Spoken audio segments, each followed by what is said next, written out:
আপুনিও জীৱনত এইবোৰ সমস্যাৰ সন্মুখীন হৈ আছে নেকি? যেনে বহু পৰিশ্ৰম কৰিও সফলতা পোৱা নাই, টকা পইচা হাতলৈ আহিও ৰৈ নাথাকে, ঘৰৰ মানুহবোৰৰ মাজত সদায় মনোমালিন্য, অশান্তি, বেমাৰ আজাৰ এইবোৰ লাগিয়েই থাকে। এই সকলোবোৰ সমস্যা যদি আপোনাৰ ঘৰত হৈ আছে, তেনেহ'লে নিশ্চয়কৈ বুজিব যে আপোনাৰ ঘৰত বাস্তু দোষ আছে। আপুনি জানেনে, যদি এখন ঘৰত বাস্তু দোষ থাকে, তেনেহ'লে সেই ঘৰখনত বিভিন্ন ধৰণৰ অসুবিধা আহিবলৈ আৰম্ভ কৰে, যাৰ ফলত সেই ঘৰখনত টকা পইচা, সুখ সমৃদ্ধি আৰু আয় উন্নতি নোহোৱা হৈ পৰে। গতিকে আপোনাৰ ঘৰখনৰ পৰা এই সকলোবোৰ সমস্যা আঁতৰ কৰিবলৈ আজিৰ এই গুৰুত্বপূৰ্ণ ভিডিঅ'টো শেষলৈকে চাওক। আজিৰ এই ভিডিঅ'ত আপোনালোকে জানিবলৈ পাব 20টা এনেধৰণৰ বাস্তু উপায়, যিবোৰ মানি চলিলে আপোনাৰ ঘৰত সুখ সমৃদ্ধি, শান্তি আৰু টকা পইচা অহাটো নিশ্চিত। নমস্কাৰ প্ৰিয় দৰ্শক, আমাৰ নিয়ম চেনেলৰ নতুন এটা গুৰুত্বপূৰ্ণ ভিডিঅ'লৈ আপোনাক স্বাগতম জনাইছো। তেনেহ'লে আহক জানো এই বাস্তু উপায়বোৰ কি কি। 1 নম্বৰ, ঘৰৰ মূল প্ৰৱেশ দুৱাৰখনৰ পৰাই ঘৰত ধনাত্মক শক্তি প্ৰৱেশ কৰে, যাৰ ফলত ঘৰত ধন আৰু সুখ সমৃদ্ধিৰ সঞ্চাৰ হয়। বাস্তু অনুসৰি ঘৰৰ মূল দুৱাৰখন উত্তৰ বা পূব দিশত হ'ব লাগে। ইয়াৰ উপৰিও মূল প্ৰৱেশ দুৱাৰখন সদায় পৰিষ্কাৰ পৰিচ্ছন্নকৈ ৰাখিব লাগে। এনে কৰিলে ঘৰত কেতিয়াও বাস্তু দোষৰ উৎপন্ন নহয়। কিন্তু ভুলতো মূল দুৱাৰখনৰ সন্মুখত জোতা, চেণ্ডেল, জাবৰ জোথৰ আদি ৰাখিব নালাগে। 2 নম্বৰ, বাস্তু অনুসৰি পাকঘৰ সদায় দক্ষিণ পূব দিশত হ'ব লাগে। দক্ষিণ পূব দিশটোক অগ্নিকোণ বুলি কোৱা হয়। বাস্তু মতে এই দিশত ৰন্ধন কৰাটো অতিকৈ উত্তম বুলি গণ্য কৰা হয়।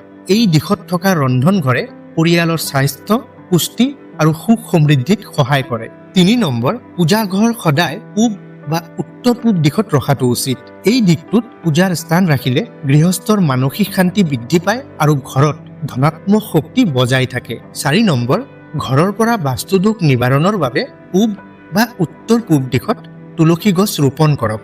তুলসী গছ হৈছে ধনাত্মক শক্তিৰ প্ৰতিৰূপ। তুলসী গছৰ পূজা কৰিলে বাস্তু দোষ দূৰ হোৱাৰ লগতে মানসিক শান্তি আৰু আৰ্থিক স্থিতি বজাই থাকে। 5 নম্বৰ, ঘৰৰ মূল প্ৰৱেশ দুৱাৰত স্বাস্তিক বা ওম চিহ্ন আঁকিলে ঘৰত ধনাত্মক শক্তি প্ৰবাহিত হয়। সেয়েহে সোমবাৰে বা বৃহস্পতিবাৰে হালধি বা ৰঙা চন্দনেৰে এই চিহ্ন আঁকিব। এনে কৰিলে ঘৰৰ পৰা বাস্তু দোষ দূৰ হয়। 6 নম্বৰ, ঘৰৰ শয়ন কক্ষ সদায় দক্ষিণ পশ্চিম দিশত থাকিব লাগে। এই দিশটো স্থিতিশীলতা, নিশ্চিন্ততা আৰু ঘৰৰ মুৰব্বীৰ বাবে অতিকৈ শুভ বুলি গণ্য কৰা হয়।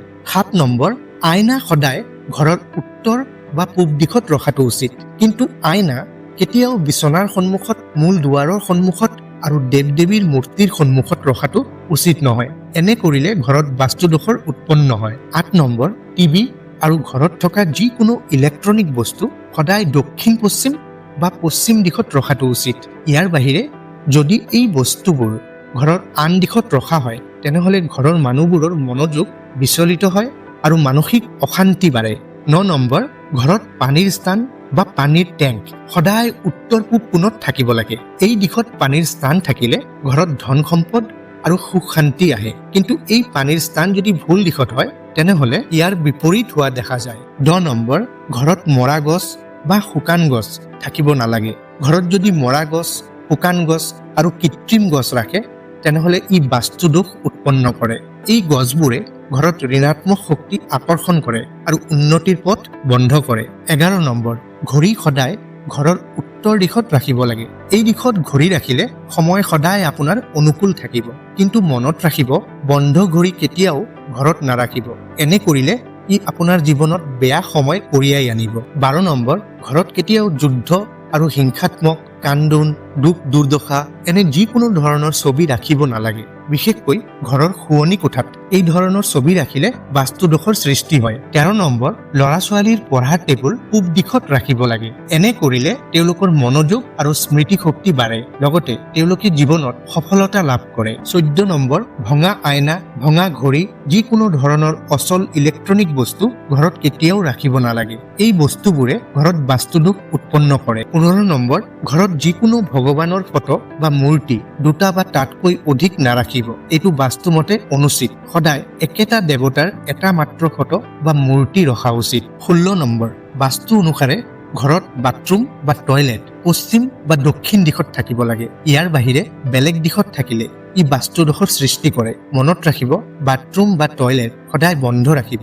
17 নম্বৰ, ঘৰত সেউজীয়া গছ-গছনি যেনে বাঁহ গছ, মানি প্লাণ্ট ইত্যাদি ধৰণৰ গছবোৰ ৰাখিলে ধনাত্মক শক্তিৰ সঞ্চাৰ হয় আৰু ই ঘৰত ধন সম্পদ সুখ সমৃদ্ধি কঢ়িয়াই অনাৰ লগতে বাস্তুদোষ দূৰ কৰে। 18 নম্বৰ, প্ৰতি শনিবাৰে ঘৰৰ প্ৰত্যেকটো কোণত নিমখৰ পানী ছটিয়াওক। এনে কৰিলে ঘৰৰ পৰা বাস্তুদোষ দূৰ হয়। নিমখে ঘৰৰ ঋণাত্মক শক্তিক শোষণ কৰে। 19 নম্বৰ, ঘৰৰ ভিতৰত সূৰ্যৰ পোহৰ আৰু বতাহ মুক্তভাৱে প্ৰবাহিত হ'ব লাগে। ইয়াৰ দ্বাৰা ঘৰৰ বাস্তুদোষ নোহোৱা হয়। কিন্তু ইয়াৰ বিপৰীতে বন্ধ ঘৰ এখনত ক্ৰোধ, অশান্তি আৰু দুখ কষ্টই বাস কৰে। 20 নম্বৰ, যিখন আলমাৰীত আপুনি টকা পইচা ৰাখে সেইটো দক্ষিণ পশ্চিম দিশত হ'ব লাগে আৰু তাৰ দৰ্জাটো উত্তৰ ফালে খোল খাব লাগে। এনে কৰিলে ঘৰত আৰ্থিক উন্নতি বৃদ্ধি পায়। প্ৰিয় দৰ্শক, বাস্তুশাস্ত্ৰ কেৱল এক বিশ্বাস নহয়, ই বহু বছৰ ধৰি প্ৰচলিত বিজ্ঞানৰ সৈতে সংলগ্ন এটি ব্যৱস্থা।